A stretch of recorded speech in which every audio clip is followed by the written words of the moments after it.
Hey there, you're about to watch a quick clip from Marketing O'Clock. If you're looking for more digital marketing news and really bad puns, make sure you like and subscribe to us here on YouTube or catch our famous Friday news show wherever you listen to podcasts. And getting into the news this week, Google Ads made an update to keyword matching, and it was announced in this article that is called Matching the Most Relevant Keyword to Each Query. Oh, that seems nice and easy. Questionable, yeah. And new. So first they talk about how they've made improvements in keyword matching over the past year and how they're using everyone's favorite unibrow sporting language model for Google Ads now. So that was new to me. Bert, he's here.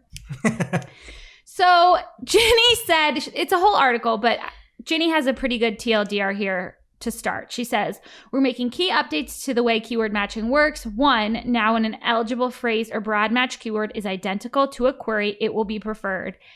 Eligible exact match keywords are still preferred over phrase and broad match keywords. Note that I said identical match, not to be confused with exact match, everyone. Are we keeping up so far? No. You already honestly, Ginny clarified this so much better than the article. Yeah. And it's still a nightmare. Yeah. So here's where it gets even messier. Great. Previously, if none of the search terms were identical, your ad rank would be used to decide which keyword would show. Now, they are also considering what they call relevance signals when determining what keyword will be matched. So I'm kind of going from the article here. There's a chart and it says, if you have more than one broad or exact match keyword that is eligible, if you have more than one broad match keyword that is eligible, ad rank is used to decide which keyword would be selected. Then, if you have one broad match keyword and one exact or phrase match keyword, I'm just going to read from this. It is so insane. If you have exact match or phrase match keywords that are deemed more relevant than these broad match keywords, the exact or phrase match keyword will be selected. If you have exact or phrase match keywords that are deemed similar or less relevant than the broad match keywords, there is still a chance the exact match or phrase match keyword will be selected if it has a higher ad rank. This is unbelievable. Unbelievable.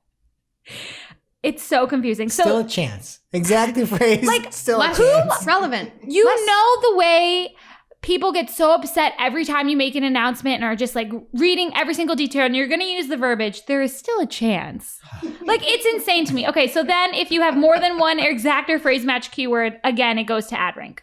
So I'm sorry, we've come on the record. We've said that broad match is getting better. I'm using it in some of my accounts right now with a bunch of safety nets up. But they keep coming back to this concept of relevancy. And they say relevance is determined by looking at the meaning of a search term, the meaning of all keywords in the ad group, and the landing page within the ad group. But looking at the search terms report for these broad match campaigns or even close variants for phrase and exact, they do not always know what relevant is. They often don't. That is being kind. You're being very kind to them. Not to me today, but to Google. You're being very kind. This means absolutely nothing to me. What do I care what you say is relevant and what's not? You don't know. And the literal name of the matching is exact. How can you say that's less relevant? It's so absurd. Insane. Yes, it's crazy. Okay, so then... little note here. Greg told me to say that he ratioed the Google Ads tweet about this. I did. Wow. I got more likes. I didn't just say ratio. I got more likes with my tweet than the Google Ads tweet, which is hard to do because Google Ads has a lot of followers. Because in the announcement, they said keyword matching is more predictable. Learn about new updates. Greg retweeted it and he was waiting because we got a little tip that this was coming out. Ladies and gentlemen, I present the least accurate tweet ever. It was good. People loved it. It's true. Everyone loved it. But they said it's more predictable when literally it is less predictable. Yeah. You can't say we made something less predictable and it's more predictable. That doesn't make sense. My brain breaks when trying to comprehend the tweet. I looked at it. I'm like, this has to be a parody account. Double checked. It was the Google Ads account. And they said that. And I'm like, I have to do this. So your quote tweet was good, but and you had time to prepare, as I said, but I think Thomason toll free did a better job. She said, so it says keyword matching is now more predictable. Google, I put the keyword fall prevention, exact match in my account, and you match it with someone searching for autumn safety tips. This is not true. Wow. Okay, so then there's a PPC chat on Twitter Spaces that was supposed to be about display ads this week, but sorry, Julia just turned it to talking about Julia this. was on fire. Yeah. And you should every Thursday tune into PPC chat at 12 Eastern. Yeah. And Julie was on point last week. So Greg, I was on my desktop, so like I had an excuse for not turning my mic on. I was like doing stuff at the same time. But Greg eventually, like people were on, it was like, Greg, I see you listening. Like, and finally you like turned your mic on, came on as a speaker, and this was a quote. Okay, so this is the quote, but PPC Greg made it funnier by tweeting it on a tombstone. You guys have to go to the YouTube for this. So it says, look on the bright side. The Google Ads Twitter account said keyword matching is more predictable. So we have that going for us. Greg Finn, 9/23/21. That PPC Greg is the national treasure. He's got to be in the lead now. He's got to be in the lead. I'm coming back, though. Yeah. So there's a million different little rabbit holes we can go down with this because we're going to another part of it too. But Brad Geddes at BG Theory made a really good point. He says, I have car rental in one ad group and car hire in another. Would the variant car rentals, plural, trigger either ad group still, or would it favor one with the closest term? These examples are why we currently need misspellings and plurals in accounts. So he says he has a situation now where it's preferring car hire, and he can find no reason for this over the plural term. It's not quality score. It's not anything like that. And I've seen this too. We've all seen it. So Jenny replied and said, if car rental still is in the account and plural rentals and car hire are, they would each still be competitive via ad rank because they are close variants of the query and the identical or misspelled keyword isn't in the account. If you can't figure out that the plural version is more relevant than a different word, like I'm hopeless. Me too. And they're admitting it. Okay. So then there's this whole other part of it because tucked in at the very bottom of the article, it's like, P.S. When you use broad match with smart bidding, there's no benefit to using the same keywords in multiple match types. Broad match already, this is a quote, except for the PS part. Broad match already covers the same queries and improves performance with real-time bid optimization. And then Ginny doubled down on this. She says using broad match with smart bidding, parentheses, TCPA or TROAS, because broad match already covers the same queries that phrase and exact would cover.